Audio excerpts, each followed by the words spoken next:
Hello, hello! Happy 8th day here in National Learning Camp. So, last 2 days na lang no, mahuman ang ato ang National Learning Camp. So, for today, medyo busy ta og tasa sa atong i-prepare.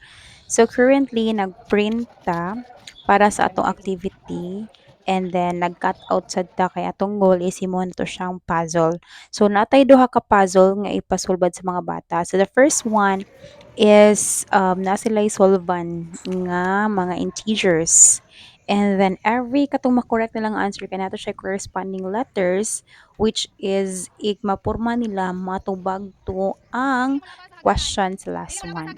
So ang mga cutouts is ato siyang spread sa lahi-lahi nga area sa school and then ipapangita nato sa mga bata. It's because our goal here is egg hunt man. So once makumpleto nila ang mga puzzle pieces, so ilahan ng pormahon ug ilahang solvon ang mathematical equations. And then after that is mangina na po sila sa another map or another puzzle pieces and para tubago na po ang another nga questions.